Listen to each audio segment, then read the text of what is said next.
Hey Dodger Game viewers, welcome to a Mormon Truth video. I'm on the Mormon Truth Videos Gospel Topics Hub webpage called Cult Mind Control in the Kingdoms of Satan, Yahweh, and Mormonism. And I'm just planning to do a little commentary on a few comments that I got that are really interesting to the super popular video I just did where Bishop Lee Baker denounced Jesus Christ. He's no longer a Christian after his Christian ministries to get people out of Mormonism when he realized Mormonism was a nasty cult, and now he realized the same thing about the invention of Jesus by the Roman aristocracy. At least he's telling us he knows that Jesus was a fraud. We don't, I didn't get into all his Old Testament and possibly New Testament scriptural references that he investigated to figure out that he was, in an invented BS mind control religion in Christianity too. We'll do a separate video on that, but I want to show a couple of really creepy culty things here that I've seen recently.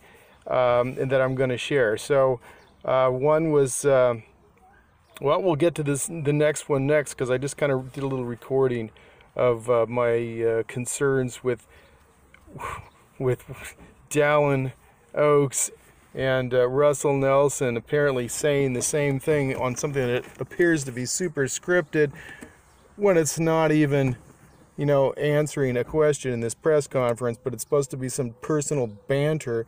And apparently, Dallin knows exactly what Russell Nelson's supposed to be saying. And you're going to have to decide whether or not he's reading off a teleprompter for these little personal comments that are supposed to look genuine, because or that Dallin Oaks is controlling him through Aleister Crowley-style black magic, or what. Because you're going to see Dallin Oaks mouthing the same words that Russell Nelson is saying to the reporter, which is supposed to be a little personal greeting, not having to do at all with answering her question. So is it all scripted? You decide. How culty is your cult? Let's get some thanks to Jonathan Streeter here on his Thinker of Thoughts channel, who noticed this and captured it. And I'm not going to do his comments, I'll just do my own, but thank you, Jonathan, for catching this rather intriguing moment. I hope I can be forgiven if I say I have a special place in my heart for you. I know your mother. I know your father. I know all four of your grandparents. Did you catch it? Something really unusual just happened. I know your father. I know all four of your grandparents. Did you see that? It's weird. It's like Dallin Oaks knows the impromptu things that Russell M. Nelson is saying as an aside to the Tribune reporter Peggy Fletcher Stack. Okay, with a little zoom in here. I know your father. I know all four of your grandparents. That's no mistake. I know your father. I know all four of your grandparents. So, nothing culty about that. No, they're totally genuine. Even the comments to the reporter seem to be somewhat disingenuous, huh? Love that look on Russell Nelson's face, too. He looks just like a lovely man who's never performed a sacrifice on an altar underneath the Salt Lake Temple. I gotta say, he looks a little creepy when he's saying, I know all about your family. I know your mother. I hope I can be forgiven if I say I have a special place in my heart for you. Yes. I know your mother. Okay, next item. I want to see the beginning of the temple endowment here. I guess Mike Norton managed to sneak in a camera again into the temple, or get somebody to help him out, or I don't know how he did it with their facial recognition software looking out for him everywhere. But let's see how culty it sounds as they try to make up excuses for how the endowment, which was supposed to be perfect, revealed by God to Joseph Smith Jr. right after he became a Freemason and learned this shit. Just a coincidence, nothing to worry about, as David Icke would say. Yeah, now they're going to explain how come they've changed a bunch of stuff, and how the brethren received revelation in harmony in the upper rooms of the Salt Lake Temple as they were jacking off. Oh no, that's Mike Norton in the Logan Temple when he was a employee for the church. Excuse me. Yeah, probably their Thursday meeting after they have lunch, at the Joseph Smith building or some shit like that. Anyway, they're going to tell you how holy it is, how Jesus is changing his mind and making the temple endowment, less demeaning of women, because God doesn't need for women to hide their faces anymore. He's almost pushing them up to first-class citizenship, and they don't have to promise to obey their husbands anymore. Sorry, husbands, Mormonism is no longer the advantage it once was. Yeah, that's it. That's too bad. Maybe you're gonna have to join a gang or something. Anyhow, if you're black, it's the Crips. If you're, if Latino, it'd be MS-13. If you're white, it's LAPD. Let's roll. All right, let's hear the excuses in the holiest manner, and why you can't tell anybody about it because it's too holy to talk about. That's the sacred secrets, because even though the temple situation wasn't like that in Kirtland, it got that way right when, when we got the Masonic signs, tokens, and penalties of secrecy, including slitting your throat, have your tongue ripped out, your heart ripped out, cut, just horrible satanic stuff from the Freemasons brought in, and then suddenly it got so sacred you couldn't talk about it. Before that, people were getting loaded in the temple. Joseph Smith had them fast for 24 hours before going in to dedicate like the Kirtland temple, and then they passed around like pitchers of wine, just everybody drinking out of it. And some folks say it was maybe laced with something like DMT or something, who knows, for all the stuff, all the crazy stuff that was going on in the Kirtland temple. But no more parties there. Brethren getting up and using language that would embarrass a sailor, I was told, or I have read from people like David Whitmer. He said it was just a massive drunk fest in the Kirtland temple. But now it's too holy, and they're going to tell you how sacred it is and how inspired the brethren were, as Jesus whispers in the ears of the apostles. Why we need to make some change. Here we go. Before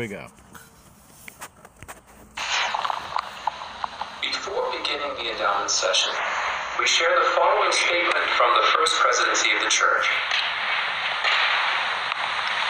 Brothers and sisters, since the temple endowment was first administered in this dispensation, occasional adjustments have been made by the First Presidency and the Quorum of the 12 Apostles, acting unitedly in their capacity as prophets, seers, and revelators. Upon seeking the will of the Lord and after solemn prayer in the upper room of the Salt Lake Temple, the Lord has again revealed inspired adjustments to the temple ceremonies. These adjustments, which you will notice during your worship experience in the temple today, will bring harmony to the way men and women make covenants with God. They deepen our understanding of His will and His relationship with His daughters and sons. What the hell? His daughters and sons. That would have been sons and daughters later, earlier, just because women are second-class citizens in all the Abrahamic religions.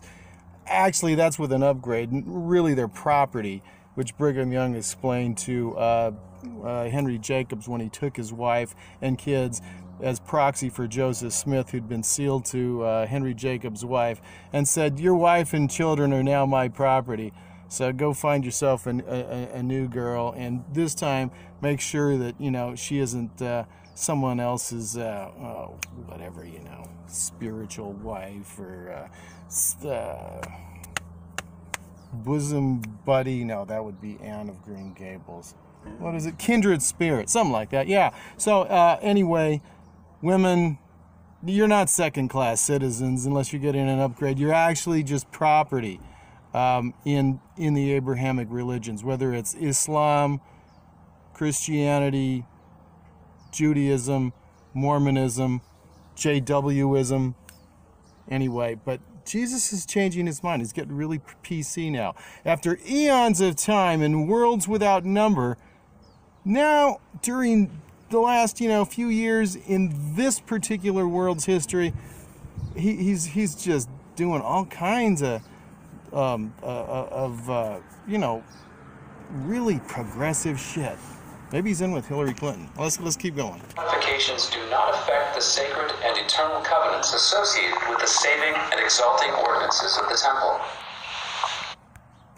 Oh, okay. So we can rest assured that these modifications do not affect the sacred and eternal covenants associated with the saving and exalting ordinances of the temple. Except for your wife doesn't have to obey you, Cletus. That doesn't affect nothing? As a reminder, due to the sacred nature of all temple ordinances, the fact and the content of these changes should not be discussed outside of the temple. May you feel the Lord's love as you serve in his holy house. Oh my God, I feel the Lord's love. Oh, no, wait a minute. I was just scratching my rear end. Okay, so this is ridiculous.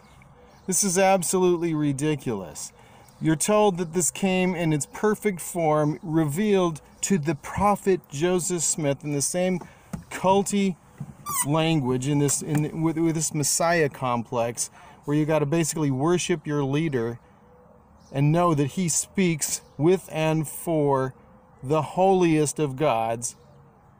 And now, as they make these changes, they want you to realize that it was revealed to the brethren who were there in the unity of spirit to have this revealed to them in the holy temple. But don't talk about it. Don't tell anybody about it, because they might laugh at you.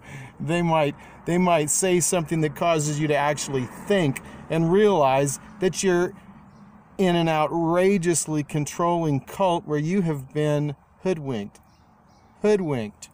big time. So don't tell anybody about it. This is our little secret. Yeah.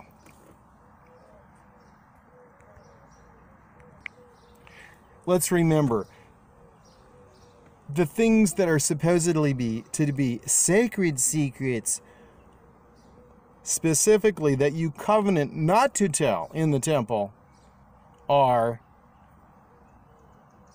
what you say in conjunction with the sign and token, and previously the penalty associated with that, of various of the tokens of the Aaronic and Melchizedek priesthood. You say specifically that you won't reveal these things together with its name and sign. Okay, you don't say, "I promise never to say jack shit about what goes on in the temple." I have personally been in gospel doctrine combined men's, women's special 5th Sunday sessions where they went over the covenants made in the temple, discussing, the law of consecration, the law of the gospel, whatever. And there wasn't a problem with not discussing it. It was too sacred of a secret. No, it's very specific. It's the Masonic signs, tokens, and penalties, which you can't discuss because you'd be breaking the Masonic oaths.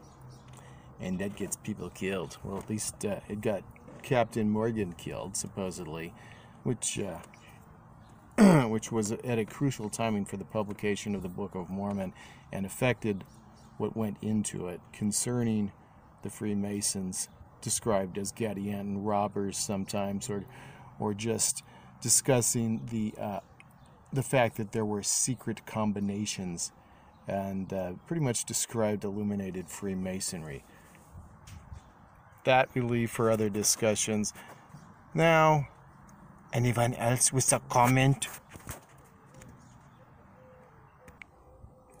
So once again, on this one, let's give credit to New Name Noah for his work here, and giving us this Mormon Temple Endowment Ceremony recorded January of 2019. If you want to see the rest of it, see how less culty it might be than what it was previously, and what it was, you know, when it was 20 minutes longer, or when it was even longer, but pre-1991-ish, you know. Actually, he doesn't have the pre-1990, but he has the, you know, since 1990, and this one on there, and they're very useful. I used some of his earliest one that he had with Michael Balaam in it as Satan in my series refuting Scott Gordon of Fair Mormon, president of Fair Mormon, and his apologetics there out of Rome. In Rome, wow. Just like how this last stuff happened in Rome. Anyway, so thank you, New Name Noah, Mike Norton, for your stuff here. And I wasn't bad-mouthing or making up stuff about him. Like he talked himself on a video with Tanner from Zelf on the Shelf after he got arrested for doing some stuff, being on the temple grounds. He talked about, you know, his monkey spanking in the Logan Temple when he worked for the church. So I didn't make that shit up. I just can't imagine anybody would say that. Anyway, great job, New Name Noah. Now let's get back to my channel, and we're going to check out some comments here, because we've had a lot of really excellent comments, especially having to do with this Lee Baker denouncing Christ business, since he was one of the big leaders of the, hey, if you know Mormonism's BS, let's just not forget, you know, let's not leave Jesus behind here. And now he figured out that, you know, yeah, that was, you know, manufactured religion like they all are. He just hasn't quite got that far. He found some kind of Judean sect that he's stoked on at this point. Alright, so we're back in the Dodger Game channel, and just going to look at the last couple videos I've done here. Twisted scriptures in Mormonism and Christianity, and I don't know, I put the "and" in the wrong place. That's just trying to repair things this morning, because I used some 8% beer therapy last night because I had a really emotionally traumatizing day, which I mentioned there, so I'm not going to go into that right now. Here's Lee Baker and his wife. 887 views in a couple of days. That's okay, that's the most views I've ever got in that amount of time. Most views I got in any video is like 7,000 and something right now. I've got a couple of them there. Yeah, this one did pretty well too. The rebuttal to what Mormons really believe. So, anyway, let's get into the comments. 666. Did you see the address, people? I just want to highlight a couple of these good videos I did. I've gotten some pretty good views on some of these lately. LDS First Presidency and Quorum of the 12 groveling in Rome at the Vatican. Then comments, responding to comments on yesterday's apostles ass-kissing the Pope. Naughty language. The Evolving Theology, 101 LDS teachings I couldn't reconcile. Yeah, okay. And then the other one that I've been getting some comments on was this one here with Bill Clinton throwing the horns.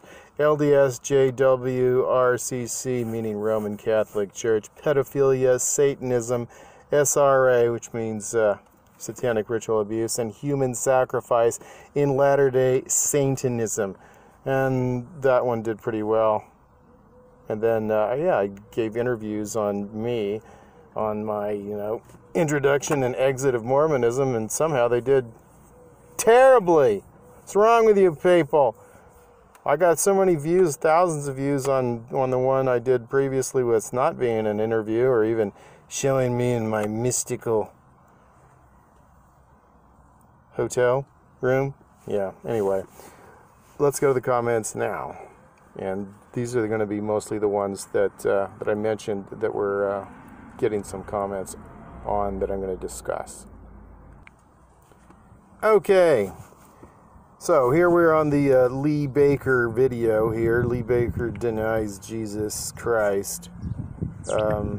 Bishop Lee Baker denounces Jesus Christ as a fraud like Mormonism. Okay, so some comments I'd like to read here and address.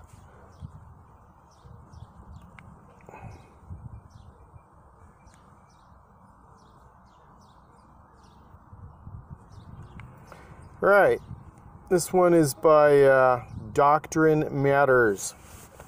It says Doctrine Matters. It's very sad that the former Mormon Bishop Lee and his wife have now abandoned Christianity for another cult. Noahidism. I probably mutilated that. This is simply cult crossover syndrome. It is quite sad. This has given atheists fodder for their attacks on the Lord Jesus. This fellow Dodger was never a Christian at all. He has always denied the Trinity, and I hope people will take that into consideration as they listen to this type of presentation. And I replied so nicely to this person. I was pretty nice here. Okay, come on, please. Don't give me more internet problems. Okay, forget my comment on that for the moment. I'm just going to go to the next one. Internet's really, really bad here.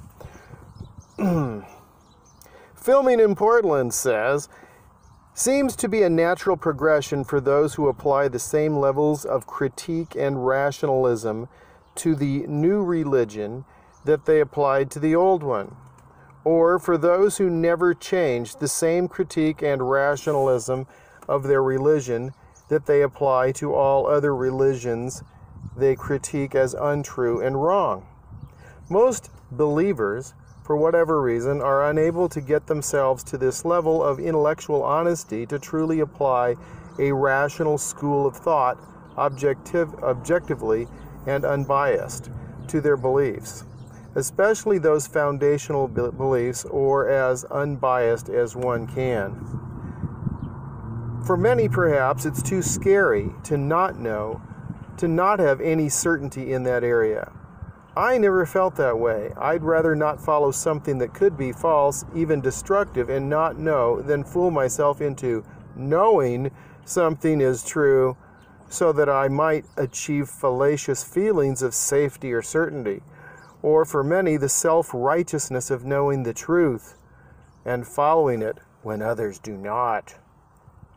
When you've got the true restored gospel of Jesus Christ in the LDS Church, or if you're in the truth as a JW, just some semantics to know that, you are the chosen people, you are that peculiar people, the chosen generation, that royal priesthood that Peter mentions, or that the writer that uses the pen name of Peter to make us think he's legit in the New Testament, telling us the same type of thing that the Jews have told us from the beginning, that some people are more equal than others. Some people are more special than others because they're the chosen people, because that's what Jewish racism is all about, that we find in the Abrahamic religions, and then we just make whatever cult we have the chosen people, because we're more equal than you.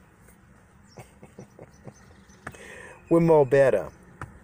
Continuing with filming in Portland. None of this ever made any sense to me. I applied the same logic people around me applied to other religions, to the Mormon faith I grew up in while a teenager. It failed all the same tests that other religions did, that people in church love to tear down. I couldn't believe the hypocrisy and self-delusion present in those who did that. Not as, you know what, I'm changing my glasses. Sorry, people. This correction just isn't enough here.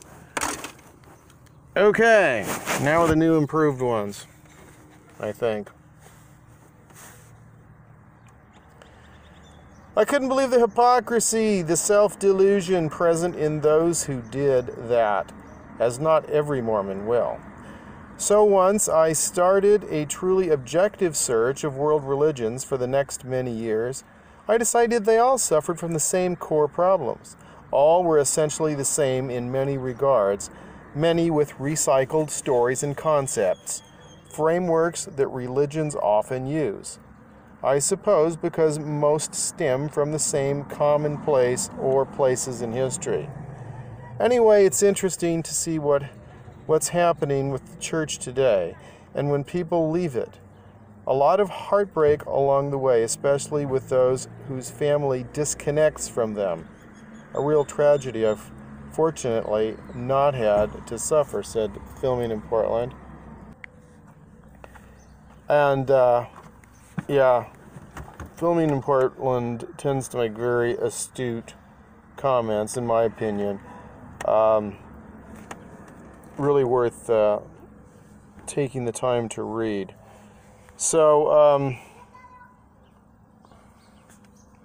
that's a little note for that last person that, was sad that the Bakers left Jesus behind going from one cult to another and didn't realize that the Christian cult is just a slightly less culty cult depending on which branch of the cult you're in. You don't think burning people at the stake, and that sort of activity from the Roman inventors of Christianity, or at least the version that we've got through their power structure, is culty, then maybe you need to rethink how some of the aspects of mind control work through a reign of terror, which Brigham Young was really good at. Next.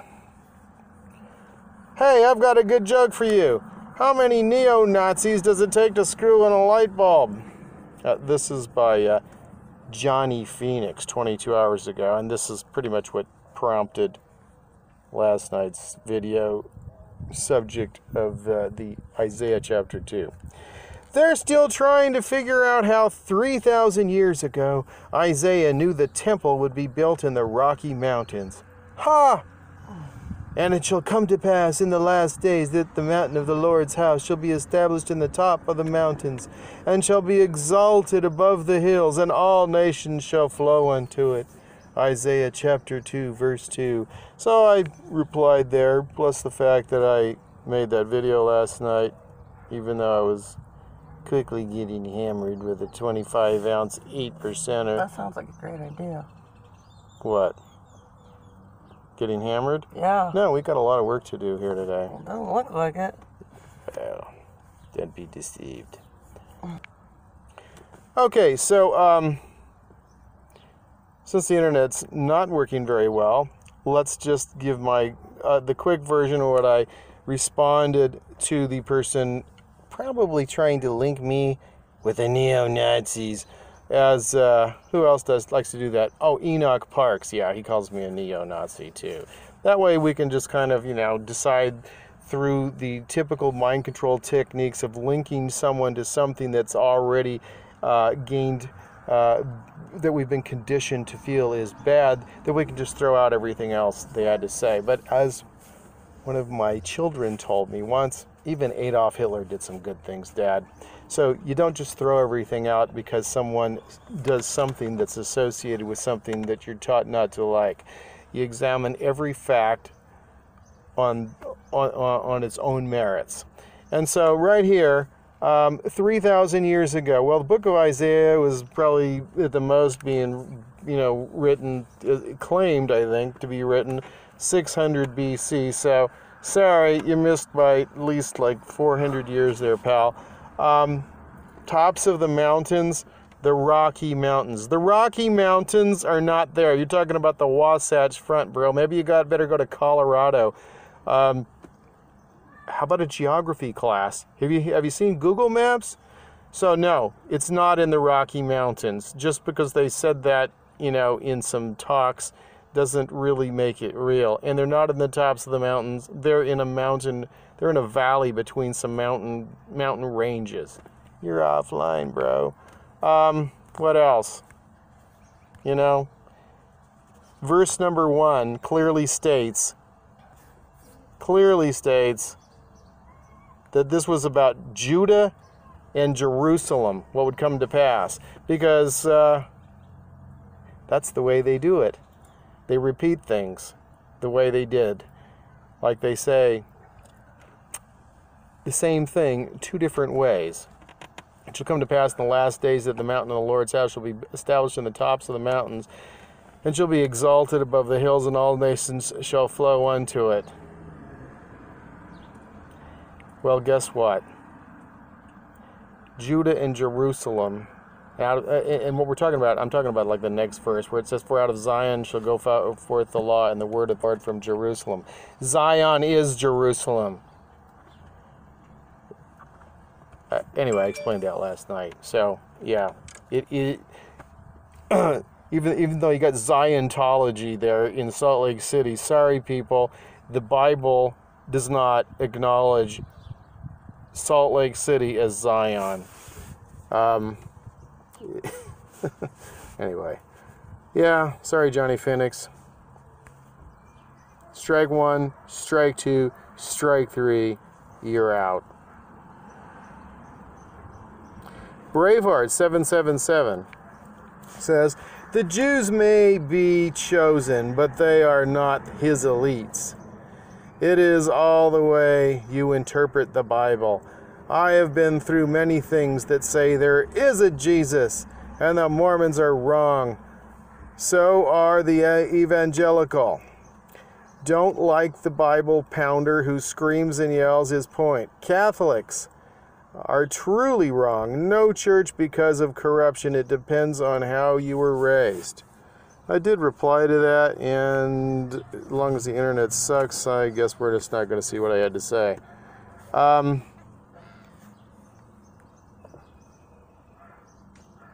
Yeah.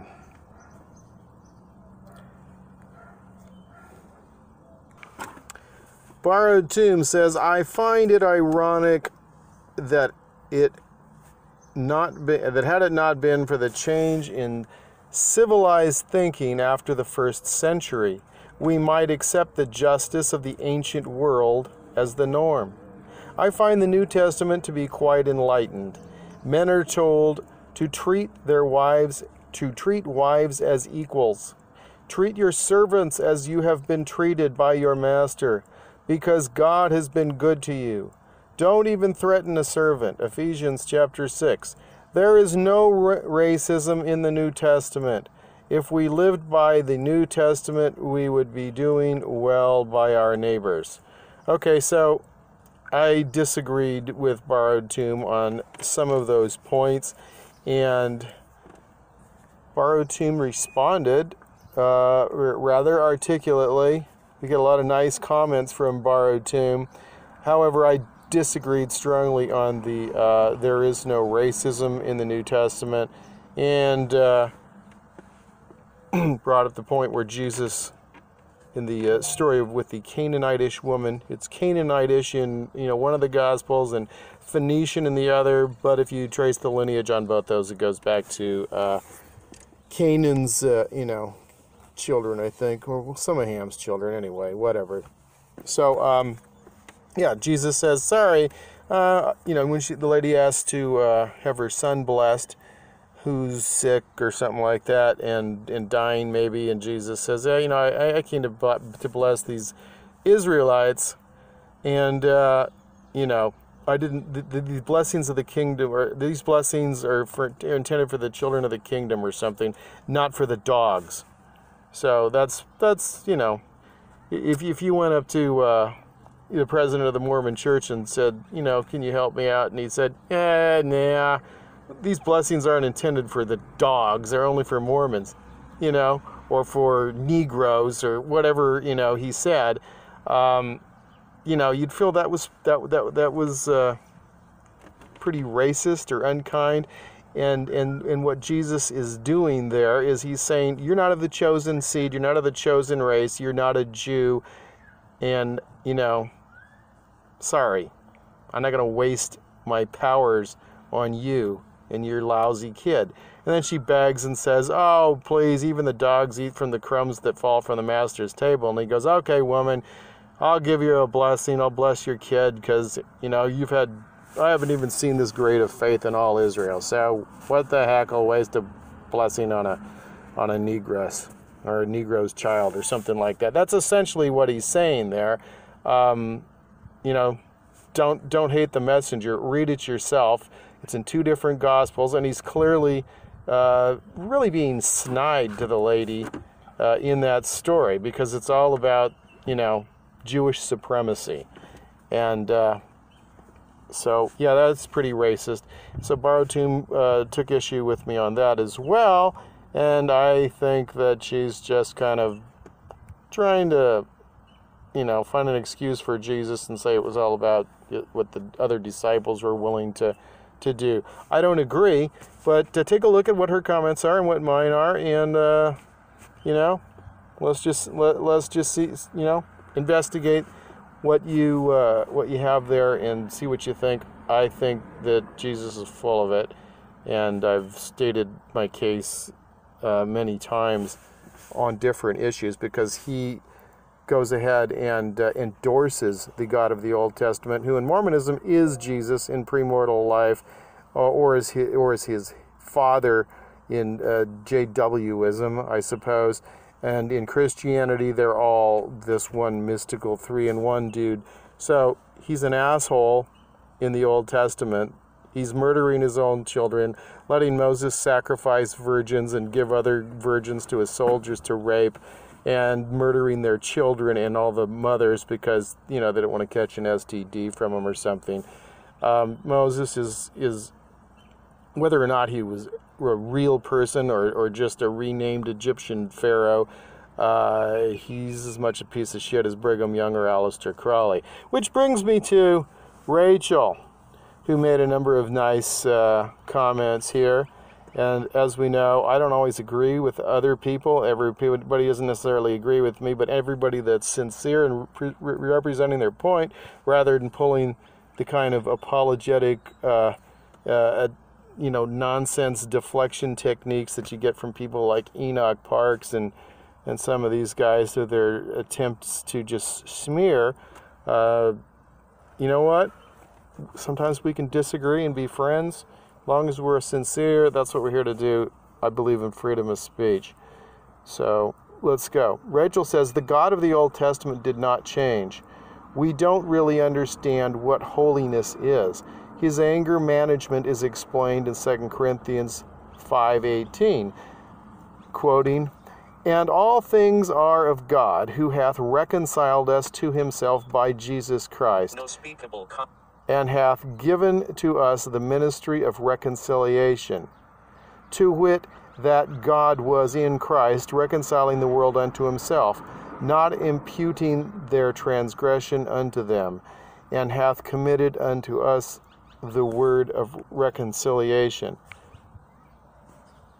Oh gosh, was that on? That may have been in reference to a previous comment regarding blood magic, which is what I think this is still about, where we're just saying that the reconciliation comes because God the Father was paid in blood for our sins, and that's what was done to wipe out the temple cult and go from 1 year blood magic in the Yom Kippur and other sacrifices being done for individuals, their turtle, dove, their goat, whatever the hell they could afford to cover for their sins, to give to these goddamn extortionists at the temple. And then Jesus Christ is just the atonement that's eternal or infinite, as it says in the Book of Mormon, using its New Testament arguments in Old Testament timeline, because people from the 19th century reading the 1769 Bible were writing the Book of Mormon, not Nephites. So anyway, let's see if we can find earlier comments by Rachel, because she had some really nice comments when we're talking about the whole blood magic thing, and maybe discussing where that comes from, because it all comes from more ancient religions, long before the Jews invented this, their twist on the creation myths and flood myths that existed before human beings were supposed to exist.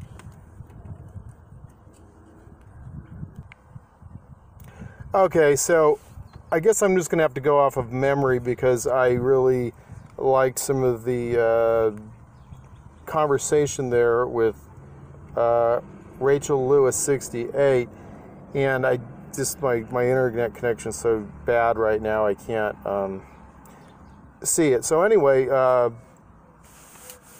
Rachel did say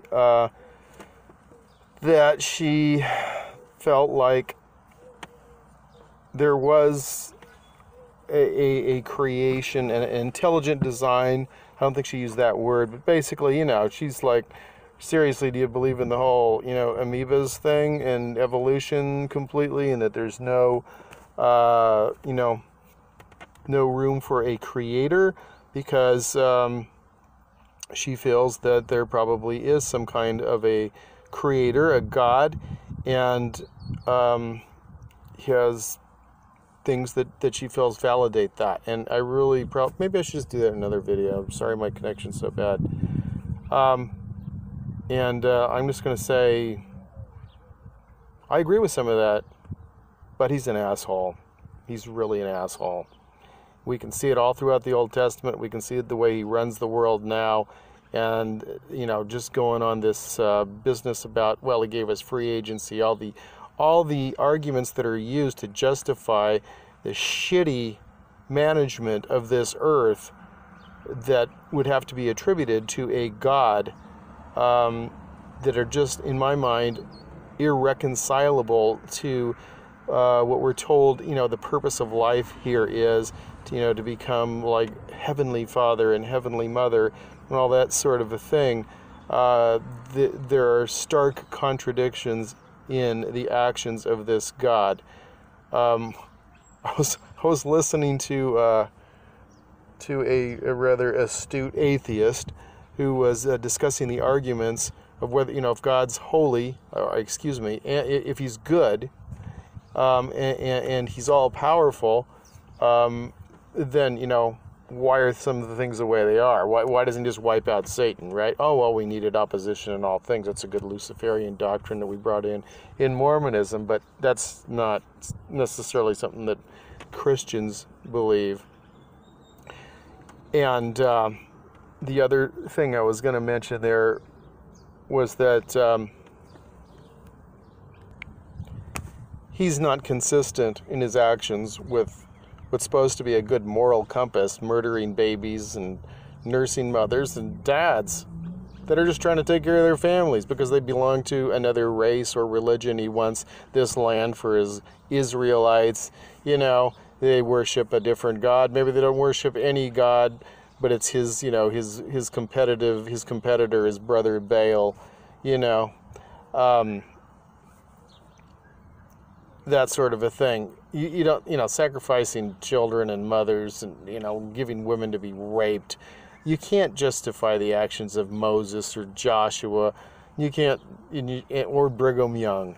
You just can't justify any of this mass genocide. You can't justify burning Sodom and Gomorrah, Just go out and take out the rapists that are gay or something, the gay rapists out of Sodom and Gomorrah, because the Jewish films condition us to believe that all gay people are going to try to rape everyone, from that story of Lot, and they wanted to rape the angels because all gay people are rapists, right? I mean, I'm totally not into the whole gay thing, but that's also bullshit. Not, they're not all, just because that's like saying all heterosexuals would rape a girl because they got an opportunity. There actually happen to be some heterosexuals that are not rapists, people, and they're gay people that are not rapists either. But God just kills everybody, and apparently there must have been some women and children there. They couldn't keep reproducing in those cities of Sodom and Gomorrah, but we'll just waste them. We'll burn them alive, and then we'll waste Lot's, wife, because she looked back, saying, oh, well, there goes the house, right? Yeah, the God of the Old Testament is horrible, and trying to reconcile that guy to, the Jewish war god Yahweh to, the pacifist Messiah that the Roman aristocracy created to try to alleviate more of these Jewish Messiah cult rebellions that they had to put down around 70 A.D. when Titus Flavius was leading the campaign against the Jews, and consequently the Jesus Christ character is invented as an allegorical representation for Titus Flavius.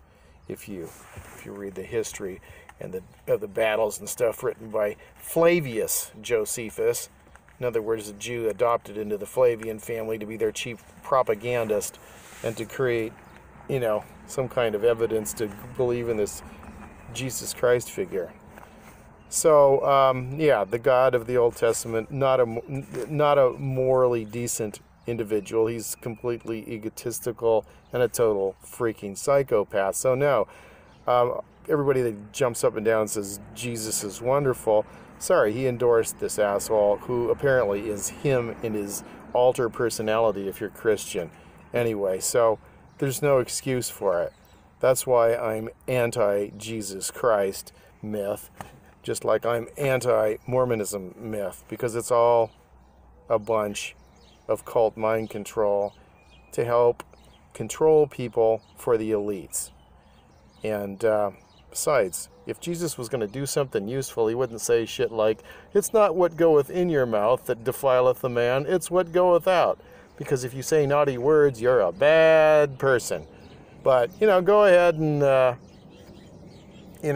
take the sacrament bread after the priest was, shaking hands with everybody in town and scratching his rear end and stuff. Don't tell people about germs. Don't teach them some things that might, help alleviate all this sickness. Just heal a couple of Jews. And maybe a Negro woman, if she exercises enough faith, you could help her child out. Otherwise, screw everybody else. And Jews über alles. That's basically what Jesus taught. And that doesn't sound like an all-knowing, all-loving, perfect God. That sounds like some racist piece of shit invented by the Romans to meld the racist piece of shit that the Jews invented to preserve their patriarchy and control their women and treat them like shit, which is exactly what all religions are about. It's just a matter of who you're trying to benefit and which government it is.